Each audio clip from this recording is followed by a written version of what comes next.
जब आप खुद को तराशते हैं तब ही दुनिया आपको तलाशती है। जीवन में कभी भी छोटा सा बदलाव जीवन की बड़ी सफलता का हिस्सा हो सकता है। इसीलिए हमेशा पॉजिटिव रहें और अपनी एक अच्छी रूटीन, अच्छी हैबिट बनाएं ताकि आपको जो है सफलता टाइम पर मिले, समय पर मिल जाए। स्वागत करती हूँ मैं सीसी एकेडमी के यूट्यूब प्लेटफॉर्म पर। This is your mentor Ekta and I welcome you all in this mock test series of paper 1 in CC academy. स्वागत करती हूँ मैं और पेपर 1 की ये मॉक टेस्ट की वीडियो है। आज का पहला क्वेश्चन है, which country has recently become the country with the highest data centre capacity in the Asia Pacific region, leaving behind major countries like Australia, Hong Kong, Japan, Singapore and Korea. हाल ही में कौन सा देश ऑस्ट्रेलिया, हांगकांग, जापान, सिंगापुर और Korea जैसे प्रमुख देशों को पीछे छोड़कर एशिया प्रशांत क्षेत्र में उच्चतम डेटा सेंटर क्षमता वाला देश बन गया है? तो ये है हमारा प्यारा भारत। इंडिया इसका सही ऑप्शन रहेगा। Second question, according to commerce ministry data, India recorded how much record export in the financial year 2023-24। वाणिज्य मंत्रालय के आंकड़ों के अनुसार भारत ने वित्तीय वर्ष 2023-24 में कितना रिकॉर्ड निर्यात दर्ज किया है, यानी भारत से कितना एक्सपोर्ट हुआ है बाहर के देशों में? तो 778 बिलियन यूएस डॉलर का जो है एक्सपोर्ट हुआ है भारत से। Third question, recently Sela tunnel has been recognised as the highest tunnel of India. Where is Sela tunnel located? हाल ही में सेला सुरंग को भारत की सबसे ऊंची सुरंग के रूप में मान्यता दी गई है। सेला सुरंग कहाँ स्थित है? तो ये है जी अरुणाचल प्रदेश में। फोर्थ क्वेश्चन है, which defence force has recently provided essential aid and health care in north Sikkim under operation Sadbhavana? हाल ही में किस रक्षा बल ने ऑपरेशन सद्भावना के तहत उत्तरी सिक्किम में आवश्यक सहायता और स्वास्थ्य सेवा प्रदान की है? तो ये भारतीय आर्मी के द्वारा, भारतीय थल सेना के द्वारा। Fifth question, recently SEBI has given how many more years time to Life Insurance Corporation of India LIC to comply with the minimum public shareholding rules? हाल ही में सेबी ने भारतीय जीवन बीमा LIC को न्यूनतम पब्लिक शेयर होल्डिंग नियमों का पालन करने के लिए और कितने वर्ष का समय दिया है? तो ये दिया गया है 3 वर्षों का। Six question, what is the theme of national dengue day 2024? राष्ट्रीय डेंगू दिवस 2024 की थीम क्या है? तो ये है dengue prevention, that is our responsibility for a safe tomorrow. Dengue prevention, our responsibility for the safe tomorrow. Seventh question, Lawrence Wong has recently been sworn in as the new prime minister of which country? Lawrence Wong ने हाल ही में किस देश के नए प्रधानमंत्री के रूप में शपथ ली है? तो ये हैं सिंगापुर के प्रधानमंत्री Lawrence Wong. Who is the first person to be awarded with the Nobel prize? शांति के लिए नोबेल पुरस्कार से सम्मानित होने वाले पहले व्यक्ति कौन थे? तो ये थे जीन हेनरी डोनेट। ध्यान रखिए, जीन हेनरी डोनेट दुनिया के सबसे पहले शांति के लिए प्राप्त करने वाले नोबेल पुरस्कार को प्राप्त करने वाले व्यक्ति थे, Jean Henri Dunant. Ninth question, who has been recently unveiled its ambitious plan to build the first lunar railway system? हाल ही में किसने पहली चंद्र रेलवे प्रणाली के निर्माण की अपनी महत्वाकांक्षी योजना का अनावरण किया है? तो ये है नासा के द्वारा। 10th question, in which country has phone पे लॉन्च्ड यूपीआई सर्विसेज रिसेंटली? हाल ही में किस देश में फोन पे ने यूपीआई सर्विसेज सेवाएं लॉन्च की है? तो ये श्रीलंका में। 11th question, where is the headquarter of directorate general of civil aviation located? नगर विमानन महानिदेशालय मुख्यालय कहाँ स्थित है? तो ये है न्यू दिल्ली में। 12वां question, recently the United Nation Conference on Trade and Development UNCTAD has released the global trade update 2024। When was UNCTAD established. हाल ही में व्यापार और विकास पर संयुक्त राष्ट्र सम्मेलन अनक्टाड ने वैश्विक व्यापार अपडेट 2024 जारी किया। अनक्टाड की स्थापना कब की गई थी? तो ये की गई थी वर्ष 1964 में, in the year 1964। Option number D सही रहेगा। 13 question, in which year was smart cities mission SCM launched? Smart city mission किस वर्ष लॉन्च किया गया था? तो ये किया गया था जून 2015। ये जो थोड़े से मिशंस हैं ये ध्यान रखने हैं, मैच द कॉलम या फिर ऑर्डरली अरेंज करने के लिए कुछ स्कीम्स आ जाती हैं, तो ध्यान रखिएगा। बहुत सारे क्वेश्चन ऐसे रिपीट हो रहे हैं। 14 question, which country was the first in the world to announce the policy of no first use after nuclear testing? किस देश ने परमाणु परीक्षण के पश्चात विश्व में सर्वप्रथम नो फर्स्ट यूज की नीति की घोषणा की थी? तो ये था जी China. 15th question, when was Security and Exchange Board of India establish? भारतीय प्रतिभूति और विनियमन बोर्ड की स्थापना कब हुई थी? तो ये हुई थी अप्रैल 1988। Security and Exchange Board of India SEBI, ध्यान रखिएगा, सेबी की स्थापना कब हुई थी? अप्रैल 1988 में। अब करेंगे हम 15 क्वेश्चन हिमाचल के। In which tehsil of Shimla district of Himachal Pradesh is Talra sanctuary located? तो टालरा जो अभ्यारण्य है वो शिमला जिले की किस तहसील में है, ये पूछा गया है। ये है जी जुब्बल में। ए ऑप्शन बिल्कुल सही है। टालरा वन्यजीव अभ्यारण्य या टालरा वाइल्ड लाइफ सेंचुरी कहाँ पर है? जुब्बल तहसील Shimla. In which district of Himachal Pradesh is average size of operation holding smallest in the state? Himachal Pradesh के किस जिले में परिचालन जोत का औसत आकार राज्य में सबसे छोटा है? तो ये है कुल्लू में। बी ऑप्शन बिल्कुल सही है। और इसका फिगर्स वाला क्वेश्चन भी आता है, वो भी ध्यान रखना है। ऑपरेशनल होल्डिंग का क्वेश्चन आता है, ध्यान रखिएगा। 18 क्वेश्चन, अंडर द राष्ट्रीय कृषि विकास योजना what is the target of achieving annual growth in the agriculture in HP during the 11th 5-year plan? राष्ट्रीय कृषि विकास योजना के अंतर्गत 11वीं पंचवर्षीय योजना के दौरान हिमाचल प्रदेश में कृषि में वार्षिक वृद्धि हासिल करने का लक्ष्य क्या है? तो ये था 4%, ध्यान रखिएगा। सी ऑप्शन बिल्कुल सही है। 12वां और 11वां वित्त आयोग से इस तरीके से क्वेश्चन आते हैं, 5-year प्लान से आते हैं ये, ठीक है। 15वें वित्त आयोग के क्वेश्चन भी आ रहे हैं, ध्यान रखिएगा। 19th question, when did the Union Parliament pass the State of Himachal Pradesh Act to elevate the status of HP from UT to a full-fledged state? तो बोला गया है कि हिमाचल प्रदेश था केंद्र शासित राज्य, केंद्र शासित प्रदेश, इसको जो है एक तरीके से इसका अपग्रेडेशन की गई फुल फ्लैज स्टेट, पूर्ण राज्य का दर्जा देना था।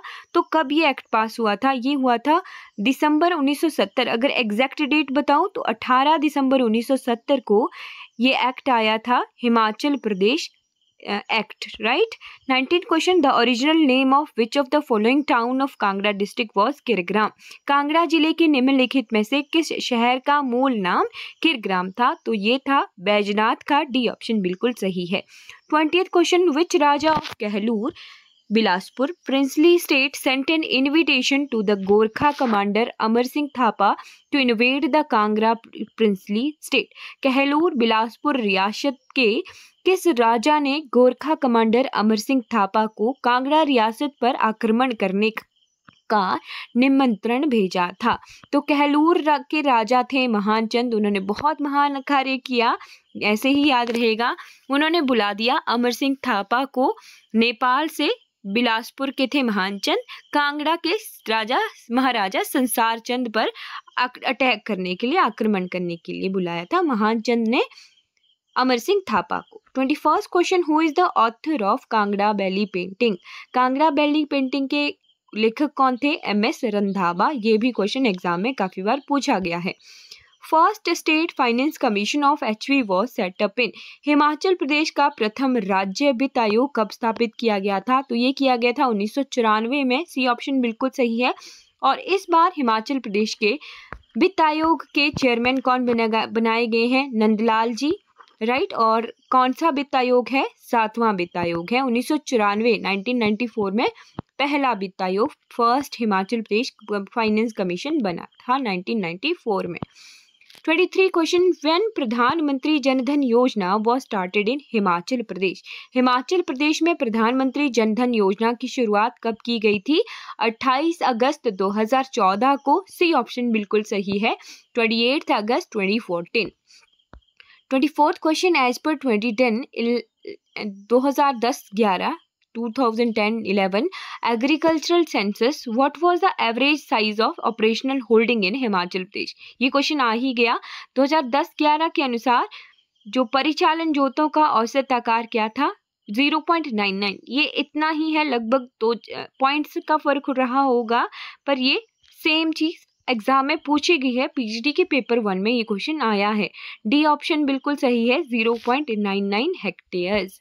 25th question, which one of the following country cooperated with Himachal Pradesh for promoting the cultivation of olive. जैतून की खेती को बढ़ावा देने के लिए हिमाचल प्रदेश के साथ सहयोग कौन सी कंट्री कर रही है, कौन सा देश कर रहा है?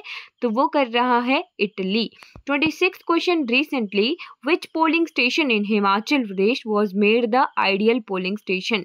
तो किस को केंद्र को जो है आदर्श मतदान केंद्र बनाया गया था? Tashigang, highest polling station of the world. दुनिया का सबसे ऊंचा मतदान केंद्र ताशीगंग ही है। 27th question, recently what was the voting percentage of parliamentary constituency in Himachal. Himachal में लोकसभा संसदीय क्षेत्र का मतदान प्रतिशत कितना रहा? तो ये रहा 72%। 72% जो है मतदान इस बार हुआ है, राइट। चलिए आगे देखते हैं। Recently Rama Thakur from which place of the state has succeeded in conquering Mount Everest. तो कहाँ की है रमा ठाकुर जिन्होंने माउंट एवरेस्ट को फतेह किया? ये है मनाली की। 29th question, recently a penstock burst in which of the following hydro power project caused flash flood in Multan village. तो मुल्तान विलेज में जो है एक तरह से बाढ़ आई, किसकी वजह से? तो मुल्तान विलेज में बाढ़ आई थी लंबादक ए जल विद्युत परियोजना, राइट। लंबादक जल विद्युत परियोजना ए जो है बिल्कुल सही रहेगा, right. 30 question, under the chief minister Sukh Arogya Yojana eligible elderly people above the which age will get free treatment. तो कौन सी उम्र से अधिक आयु वाले वृद्ध जो हैं मुफ्त इलाज मिलेगा उन्हें सुख आरोग्य योजना के तहत? तो 70 वर्षों से ऊपर के जो वृद्ध हैं उन्हें मुफ्त इलाज मिलेगा सुख आरोग्य योजना के तहत। उसमें भी कुछ क्राइटेरिया रखा गया है, इनकम का, पेंशन वगैरह का, तो ध्यान रखिएगा। अब हम करेंगे 10 क्वेश्चन हिंदी के और 10 क्वेश्चन इंग्लिश के। बालक प्रकृति से कोमल होते हैं, तो यहाँ पर प्रकृति क्या है? विशेषण है, और विशेषण में स्वभाव बताया गया है। बी ऑप्शन बिल्कुल सही है। 32 क्वेश्चन, मेघ चाहे घिर के आए। तो मेघ का पर्यायवाची पूछा गया है, मेघ का पर्यायवाची होता है नीरद। डी ऑप्शन बिल्कुल सही है। राम एक जनप्रिय राजा थे, राजा का पर्यायवाची पूछा गया है नरेश। ए ऑप्शन बिल्कुल सही है। यहाँ पे सही वाक्य पूछे गए हैं। उसकी अवस्था 40 वर्ष की है, उसकी आयु 40 वर्ष की है, उसकी अवस्था 40 वर्ष की है। ए ऑप्शन बिल्कुल सही है। मैं जाते जाते रुक गया। ए ऑप्शन बिल्कुल सही है। मैं जा रहा था पर रुक गया, जाते जाते रुक गया, ये सेंटेंस बिल्कुल सही है। 3 लोक से मथुरा न्यारी में का अर्थ पूछा गया है, एक लोकोक्ति है। 3 लोक से मथुरा न्यारी यानी सबसे निराला जो है कुछ वाक्य या कुछ भी चीज सबसे प्यारी। डी ऑप्शन बिल्कुल सही है। अधजल गगरी छलकत जाए, ये भी लोकोक्ति है। अल्पज्ञानी द्वारा अधिक प्रदर्शन करना जो है इसका अर्थ है अधजल गगरी छलकत जाए। सी ऑप्शन बिल्कुल सही है। एक का संधि विच्छेद पूछा गया है, तो 1 जमा 1 अ जमा ए मिलकर बनाते हैं आई, राइट। अ जमा क अ जमा ए मिलकर बनाते हैं ए, तो इसीलिए एक हो गया। डी ऑप्शन बिल्कुल सही है, 1 जमा 1। सूक्ति का भी पूछा गया है संधि विच्छेद, तो सु जमा उक्ति, सु जमा उक्ति। बी ऑप्शन बिल्कुल सही है। बेकाम का पूछा गया है समास क्या है बेकाम में, तो बेकाम यानी काम के बगैर या फिर बे से काम में कोई फर्क नहीं पड़ रहा है, अव्ययी भाव है ये, राइट। डी ऑप्शन बिल्कुल सही है। अव्यय यानी जो जिनको यूज करने के बाद उसमें कोई फर्क नहीं पड़ता है किसी भी वाक्य में, किसी भी शब्द में। डी ऑप्शन अव्ययी भाव समास बिल्कुल सही है। अब 10 क्वेश्चन इंग्लिश के देखते हैं। Umesh says blank I shall go to the school. Umesh says यहाँ पे प्रेजेंट में है, यानी सेंटेंस में नरेशन में टेंस चेंज नहीं होगा। Umesh says that he first person according to subject, I according to Umesh, तो ही आ गया। ही विल लगा ही के अकॉर्डिंग, राइट। विल जो है ही के अकॉर्डिंग लगा, ही के लिए विल यूज होगा, right. He will go to the school, future में ही रहा, राइट। फ्यूचर इंडेफिनिट में ही ये सेंटेंस रहा। 42वां question, when did you pluck these flower, तो when were these flowers plucked by you, ये डायरेक्ट ये जो है पैसिव सेंटेंस है। When were these flowers plucked by you, A option बिल्कुल सही है। यहाँ पे एरर पूछा गया है, she is working here since 1983, तो सिंस का यूज होता है कहाँ पर? सिंस का यूज होता है हमारे प्रेजेंट परफेक्ट कॉन्टिन्यूअस में। अगर यहाँ होता she has been working here since 1983, तो ये सेंटेंस बिल्कुल सही होना था। इसीलिए जो बी कॉलम है इज वर्किंग हेयर, यहाँ पे गलती है, यहाँ पे एरर है। The police asked us about our movements on a right of the crime, या फिर डी है नो एरर। तो on the right of the crime, यहाँ पे बहुत सारे प्रपोजिशंस एक साथ यूज हो गए हैं। On the spot of the crime होना था, या फिर on the right spot of the crime, right. C option में गलती है। 45th question, did he tell you why he has not come yesterday, तो यहाँ पे देखिए कम यस्टरडे जो है हमें पता लग रहा है कि ये पास्ट का सेंटेंस है। Did he tell you, past में हमें सिर्फ नॉट लगना था, राइट। डिड नॉट भी नहीं लगना था, सिर्फ नॉट लगना था। Did he tell you why he not come yesterday, तो बी जो ऑप्शन है वहां पर गलती है। फिर देखते हैं, choose the correct alternative to transform the following sentence without changing the meaning, यानी हमें एग्जैक्ट मीनिंग वाला ही सेंटेंस देखना है। Mohan behaves like the director, इसमें बी ऑप्शन बिल्कुल सही है। Mohan behaves as if he were a doctor, ये बिल्कुल सही है, बी ऑप्शन बिल्कुल सही है, right. You say something, I agree to it, I agree to what you say, B option बिल्कुल सही है। Choose the correct alternative to transform the following sentence without changing the meaning, यहाँ पे भी same ही है। I shall not help you if you do not work hard, I shall not help you unless you work hard, यहाँ पे ए option बिल्कुल सही है, मीनिंग चेंज नहीं हो रहा है। 49 question, choose the word which is spelled correctly, तो डायरिया की स्पेलिंग पूछी गई है। डायरिया की स्पेलिंग होती है DIARRHOEA, सी ऑप्शन बिल्कुल सही है। Arrange the given part two make a meaningful sentence, तो यहाँ पे दिया गया है जंबल करके सेंटेंस, इसको अरेंज करना है। तो my brother got shortlisted for a number of projects but nothing was really working for him, D option बिल्कुल सही है, TRPQS। तो यहाँ पे हमने 50 क्वेश्चन मॉक टेस्ट के डिस्कस कर लिए हैं। आई होप आपको ये सीरीज अच्छी लग रही होगी। कोई भी डाउट रहेगा तो आप अकेडमी के नंबर पे कांटेक्ट कर सकते हैं, और टैट के बैचेस या TGT के बैचेस के बारे में पूछना हो तब भी आप अकेडमी के नंबर पे कांटेक्ट ज़रूर कीजिएगा। लाइक शेयर और सब्सक्राइब ज़रूर कीजिएगा। Thank you so much for watching this video.